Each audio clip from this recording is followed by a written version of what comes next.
Have you ever wondered what it would be like to be interviewed by a celebrity, someone who's famous and very well known? Well, I was interviewed by Jack Canfield, and in this three-part series, I'm going to talk about how I prepared for the interview, the strategy I put into place, and a little vulnerability around how I felt leading up to it. Then in part two, I'm going to play the interview so you get to hear the questions and my answers. And then I'm going to go into part three, where I'm going to answer your questions and talk about how I'm going to leverage this interview for the next 10 years. Hello, lovely dynamic women, and welcome to the Dynamic Women podcast. I am Diane Rolston, your host, and I'm taking you behind the scenes. This is going to be part one of the three-part series around watching the Jack Canfield interview. And this came originally from about a 90-minute session that I did where I opened this up to my network, my connections, my clients, my friends to come and be part of the series and to listen and watch the Jack Canfield interview. And so I encourage you to watch all three parts, listen to all three parts. You can find the interviews also on YouTube if you want to actually watch it, if you want to engage in that way by seeing everyone on camera. And I encourage you to make sure if you're just hearing this one that you catch the other episodes on the podcast because they're all going to be there. Maybe not now, but look for the three-part series. Enjoy. And let me know what your biggest takeaway is. So hello, everyone. Welcome to the Jack Canfield watch party, which I was just saying to a friend of mine as I was coming from a meeting. I go, it kind of feels a little self-indulgent to have this like, let's do this and celebrate me thing. But my intention more so is actually to share the vulnerability of before and after, because I feel like a lot of the times in my life, I present positive. My default is positive. A lot of you, I know your default's positive. And my default is also in achieving mode. So I can achieve and I can do. And if you say, how you doing? If you're really ready for that conversation, I'm going to tell you if I'm not good. But if we're passing on the street or I'm on social, I choose, not because I'm selecting only the good stuff to put online, but everyone online hasn't earned the right to know all the ins and outs of me, right? So those of you who have coached with me, who've known me, you get all those pieces. And so this is going to be more of those pieces. It's going to be more of the imperfect parts, because I don't ever want anyone to think, oh, well, Diane, you have it easy, or you're just gifted, or it just comes easy to you, or whatever. And so I'm not going to try to do that because I'm not that way. Well, I'm not that way. My default is always to choose the silver lining and the positive and stuff. Though I'll say in the past 3 weeks, I've had a really rough go. I'm popping out of it now, which is amazing. So thank you for being here. I'm here to answer your questions. I'm here to share about the experience and to give you just insight. I'm oftentimes an how can I person. And so I want to share with you the how could you do this, or some strategy behind it, because as people have pointed out to me in different places that I go, they're like, your brain is always working. You're always thinking about like what to do here and how to optimize it. And the truth is I am always thinking that, and especially to share that with people like you. Okay. I'm going to now ask for you to raise your virtual hand, because there's a bunch of you. I can't see all of your faces, except Nicole, I just saw your hand go up. What I'm going to do is I'm going to add a spotlight. You're going to pop on like beside me, and you're going to be able to share what brought you here. And just so you know kind of where the play-by-play is going today. So it's the Jack Canfield watch party. I was interviewed by Jack. I did not interview Jack. And so the question of what brought you here is where we're going first. Then we're going to go into part one, which is the importance of this interview and the ups and downs. I can't keep clicking because you'll see all the slides for this section. But then the second section is part two is going to be you seeing the interview, which I haven't shared anywhere. The only people that have seen it are my immediate team because they've been reusing it, repurposing it. And Paula has seen the transcript of it. That's it. Because she's editing it for the Trailblazer book. And then the third part will be, now that you saw it, now what questions come up? And then I'm going to talk about strategy for leveraging this. And I hope in that time, you're going to think about, what do I have that I could leverage? You probably don't have a Jack Canfield interview in your back pocket, but you got something else. I'm sure you do. So let's add a spotlight here for Nicole. For everyone else, if you wouldn't mind putting up your virtual hand, then what will happen is I'll see in the line of like who wants to go next, and I'll also alternate with people in the chat. Okay, Nicole, what brought you here? I apologize for the darkness. I like to sit in the dark. I'm one of those weirdos. The window's open, but here we go. You look so pretty and bright. I didn't expect to talk, so I'm not really prepared. I got my Michael Jackson gloves on for you. So a few things. I've just felt kind of pulled to watch this. I don't usually sign up or join things like this. So I'm like kind of like an introvert that talks a lot. It's a mixed thing. So I've just felt pulled to be here. I do think partly because we do have a history. As part of your book collaboration, I've been to your events. We're working together right now. Nicole's my health coach right now. So if you've been hearing the videos, the podcast, the YouTube all around how I've lost 25 pounds and how I lost 35, I'm at 40 now. And Nicole is my my guru that's been supporting me along the journey. Yes. And it's been amazing. Like, just, I didn't want to say anything, but looking at you on the video right now, I'm like, you have completely transformed. But this is about the interview. So again, I wasn't prepared for this, but I just felt pulled. We have a history and a connection. And I can see online, because I'm always online, that you have rebranded and you're leveling up and you have a lot of things going on. And I just wanted to come and support that. And I love hearing about how other action takers and doers think. I want to like grab some tidbits from you guys. And just really, I don't know, I just feel like connecting more in 2024. So I thought I'd just get an early start. That's all. That's I love it. Thank you. What spoke to me the most actually was the connecting with other action takers. Mm-hmm. Yeah, I really resonate with that. So thank you for sharing. Okay, in a moment, I'll bring Jill up. I just wanted to read out, and I think it's pretty, is how you pronounce it. Support you, and also for Jack Canfield. I've seen some of his work about improving yourself and life and was curious to see what this duo brings together in the interview. Amazing. Thank you for that. Let's bring up Jill. And so, you know, I really wanted to ask him questions, but that wasn't the place for it, which was really hard to self-manage. Jill, what brought you here? Well, I started with you with small business and then worked into some of your programs that helped us set goals and values. And you're just your gift for always being encouraging, even when truth is hard, you still, so I reap the benefits of that. And I always learn something, not only from you with your guidance, but with the audience, as they trust this platform and they trust you. And I just find that you're just a positive in my life, because you do encourage us, but you challenge us to be our better selves. That doesn't mean we have to do an interview with Jack Canfield. Doesn't mean we have to write a book or have a big business. It's just to be authentic and understand who we want to be, and it is possible, and help us reach that point. Love so it. Thank you. You are very welcome. And it's cool that we can work together in like a more of a life coaching capacity, and yet you're inspired by kind of some of my business things. Absolutely.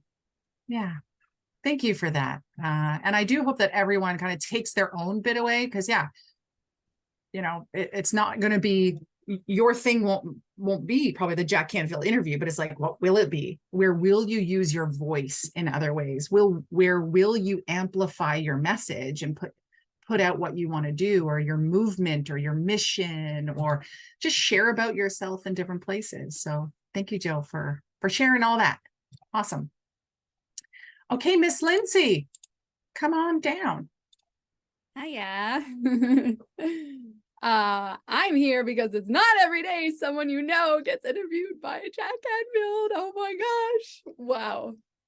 I'm just like blown away. And I'm so curious, like, how did it happen? How did you come to the attention of Jack Canfield? And he's like, this is the one I want to interview. And just all like the backstory of that. And I know you've been up to things for so many years, because we're just kind of getting back in touch after so many years. And I'm like, whoa, this is huge. I have to find out.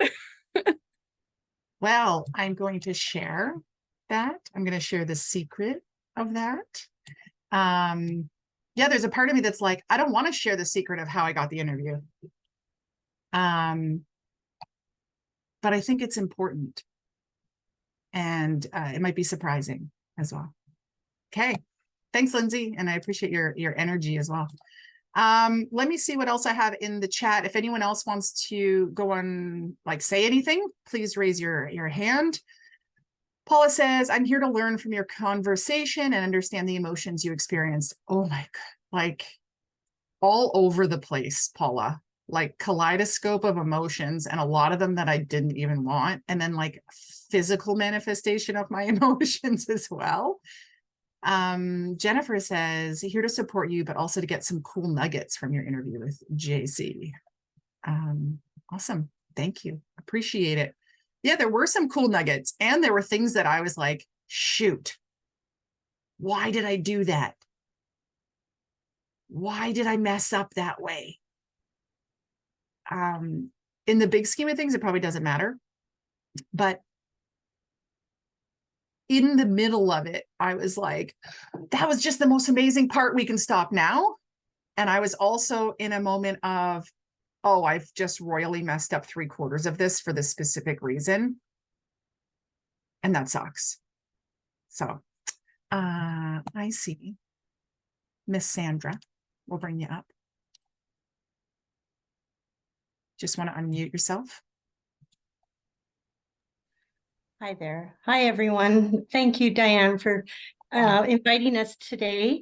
Part of why I'm here is the power of association, being around like-minded people like yourselves. And on a day in, day out, you don't always have that, right? There's not a lot of people that are thinking like entrepreneurs necessarily, or they're just going through life and taking day by day. And it's been kind of lonely. So I'm here to just get some insight and understand better what you did and your interview. And yeah. So. Well, thank you, Sandra. And so Sandra brought up one of the first points that she made, the power of association. And I was saying to in a coaching session yesterday about the Jim Rohn quote, you are the sum or the average of the 5 people you spend the most time with. And there are certain quotes that stick with me and become kind of rules, really strong rules I live by. And so I've done a little bit of culling over the years of looking at some people in my life and saying, I don't want to be an average made up of you. And not to be hurtful, but just like, nah, I can't do it. Can't do it.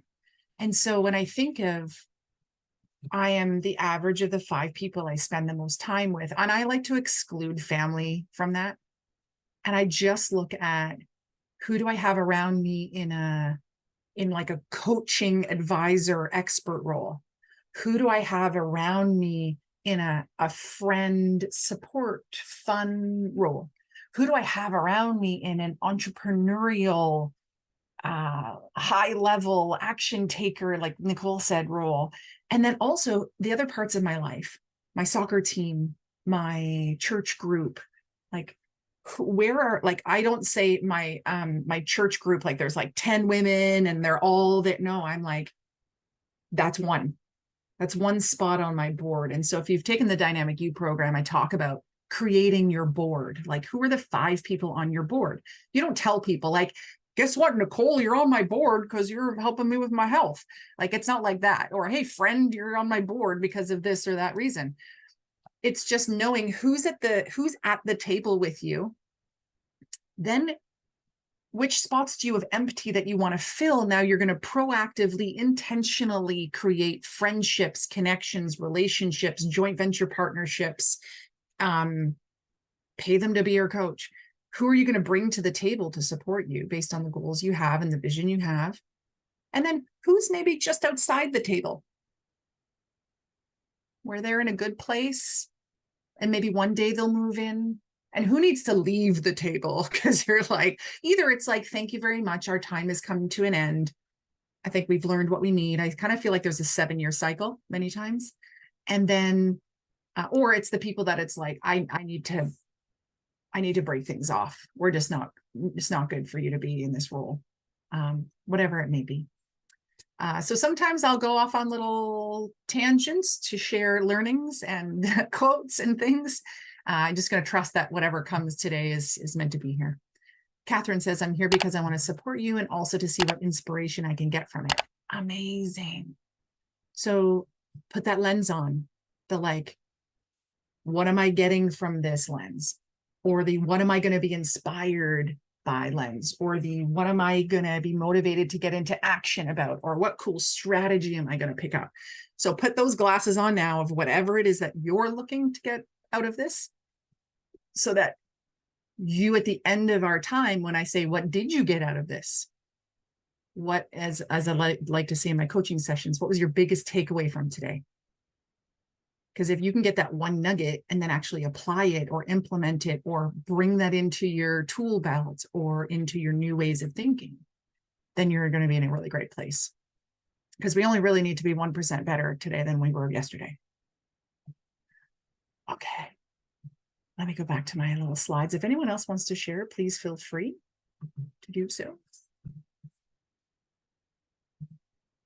I think we're good. Okay. So let's talk about in part 1, the importance of this interview and the ups and downs. I have on these slides a few cue words, sentences for me. I'm going to flip back and forth. So here we go.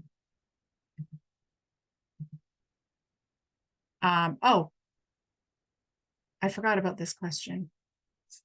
In the chat, can you please share, how would you feel being interviewed by the great Jack Canfield? How would you feel? And if you're like, I don't really care about Jack Canfield, I would feel like nothing, I wouldn't care, then please pick your own Jack Canfield. Is it Oprah? For a long time, I wanted to be on the Marilyn Dennis show, who is like a Canadian, Toronto-based lifestyle kind of show. And then she retired and I was like, darn it, should have been on my vision board earlier.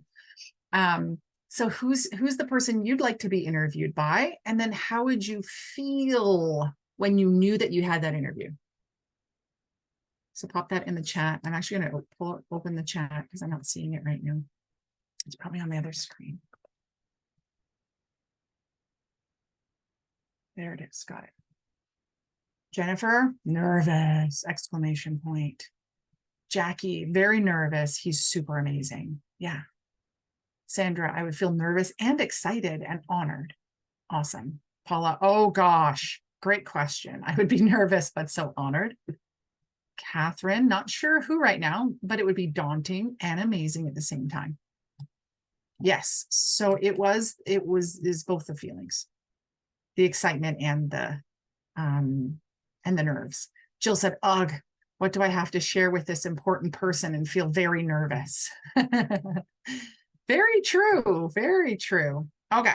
So let me tell you a little bit more about the importance of the talk. And please, as we go on, if you have questions, if you want to put anything in the chat, please do. That will help me to bring in those pieces as well. So I actually had met Jack 3 times before. But the funny thing is I often get really weird when I'm meeting famous or important people. When I met Tony Robbins, you know what I said? Boy, you're tall.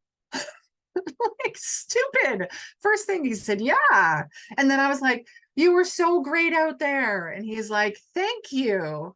And what's your name? Like, I just launched into 2 awkward comments. For Jack, same thing. I've met him a couple of times, never in a place where I could really have a conversation. It was more like a book signing, a photo line, that sort of thing. I've heard him speak in a very intimate environment. Sandra was there as well. And so I get weird. And so this, though, was a planned, prepared ability for me to have a proper conversation with him about myself, which was really cool. Now, if you've been following my journey on the podcast, Dynamic Women Podcast, my blog, or on YouTube, you would have known that I've been going through a shift in my business. So there's an episode called The Change is Coming. There's an episode of how my coach shifted me. And then there's also an episode about how I locked in the shift that I had. So I actually had prepared, I knew the questions to the interview, and I had prepared answers, because that strategically is how you should do it, right? So I had my answers because I'm going to promote the business coaching. I'm going to promote the VA business and my speaking about those topics. Then I go to LA with what I thought would be online strategy and business marketing coaching, and had an epiphany, a shift that what I really want to do is move from a lot of like marketing myself as a business coach and a VA strategist and all this, and moving myself over to being a life coach and women's empowerment, which is kind of what I've been doing. Like, for some of you who've known me from the beginning, you're like, isn't that what you've always been doing? But I haven't really been marketing it because the floodgates opened. People kept coming to me. Oh, can you teach me how to do this in my business? I want to make a program. I want to do a book. I want to speak on stages. And I would teach the how to. But what my coach pointed out was, Diane, you're in the work boots. And you know, when you put on work boots, how heavy they are? I felt heavy. I was in my head. What I wanted to do was be in my heart and my soul and that sort of mission work. And so I had this big shift to go from work boots to sparkly shoes. The interview was Monday. I had the epiphany Saturday. So I was rewriting and resetting all of my answers, because I know that an interview like this, it needs to have longevity. Right? I'm going to use this probably for the next 10 years. The only thing is I'm going to get super fit and I'm not going to look the same, but that's okay. It's still going to be me. And so I'm going to use this for the next 10 years. That's my plan. And so there was a lot of heaviness on getting it right.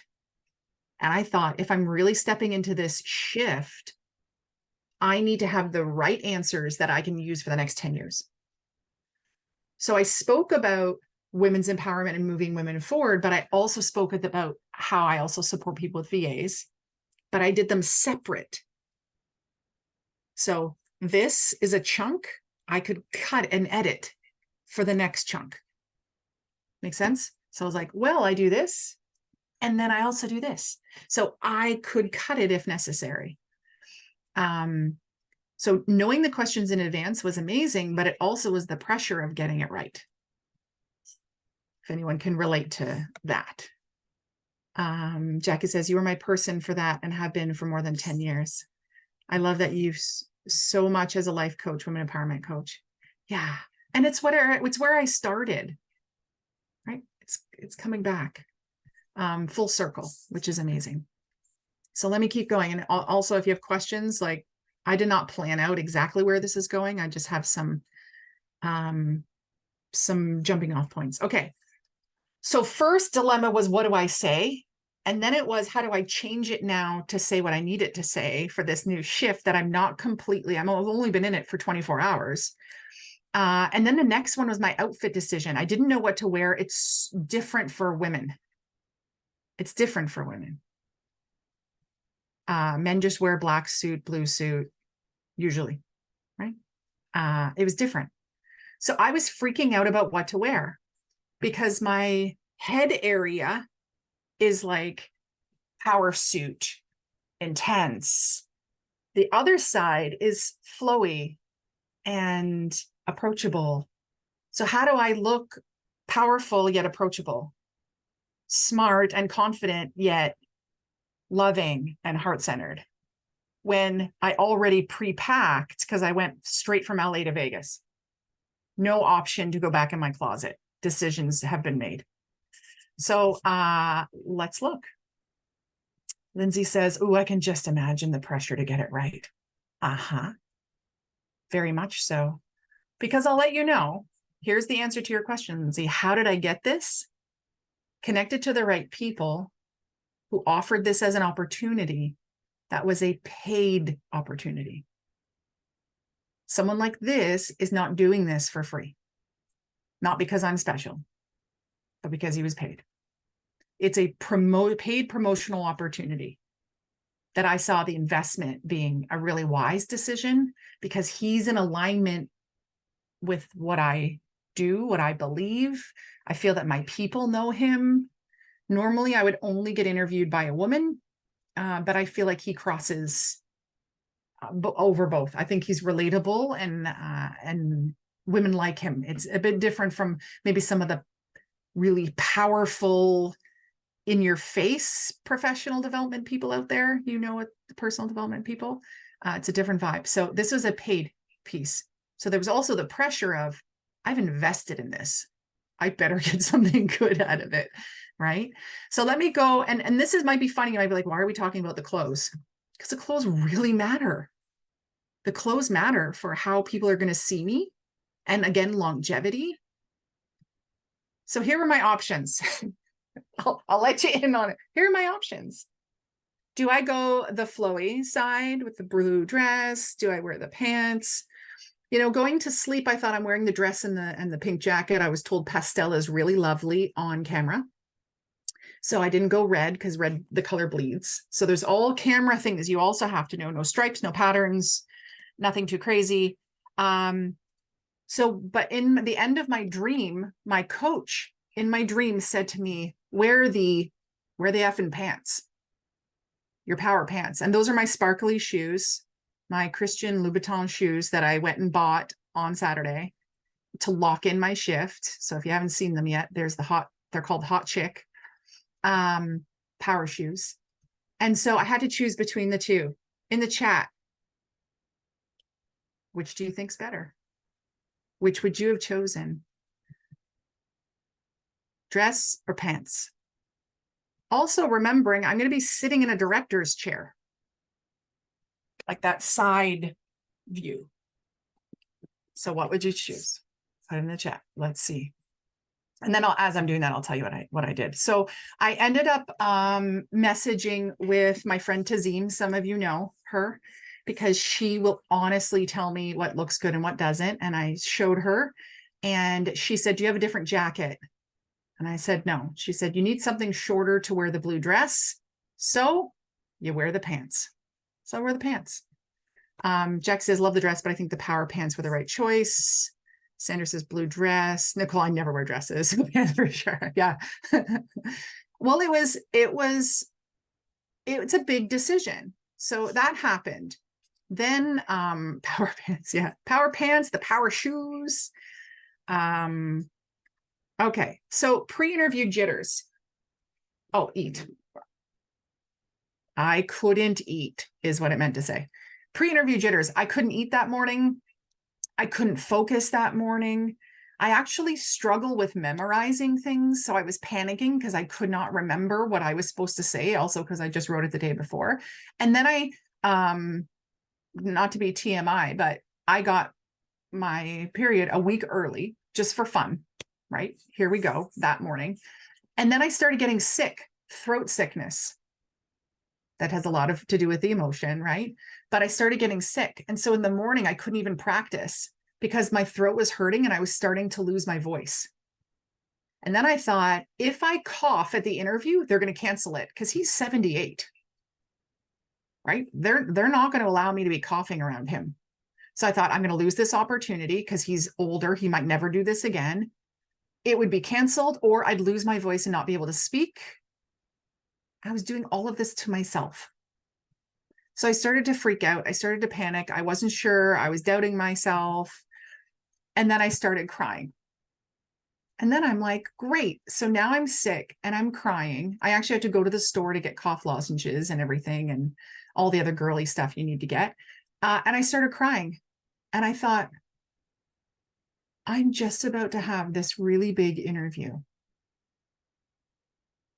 And I can't get it together. And so I took pictures of my face because I thought, I'm going to share this moment, this vulnerable moment where I was like, I can't do this. I'm not going to say the right things. This is going to suck. This is such a waste of money. Who am I? Like I went through it all. And then I reached out to a friend. She said, do you want to talk? I said, if I talk, I will cry more. I just need you to tell me I can do it. So here is a little tip. You need your three biggest fans. The ones that if you call and you say, I'm freaked out, I can't do this, they're going to talk you off a ledge. And they're going to tell you how amazing you are. Or they're going to give you a little kick in the butt and be like, come on, let's go. Now, why three? Maybe you call the first person, they don't answer. They're busy. You call the second person, they're in their own issues. They can't be there for you. So then you call the third person. And if they're still busy or they have issues, at least the first person maybe gets back to you. So if you have three, so they're your people that you would call at 2 a.m. They're the people that talk off a ledge. They're the people that would fan your flame when you're going under, right? Like, come on, you got this, let's go. So right now, think about that. Do you have three?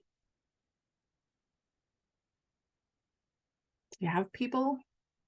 Sandra says, great to have them in your arena. So important. Mm-hmm. Pamela says, yes, good.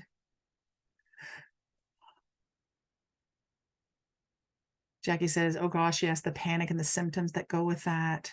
Jill, wow, that is a lot of pre-interview pressure. Yes. And this is all within just like a few hours, right? Nicole says, you only have one.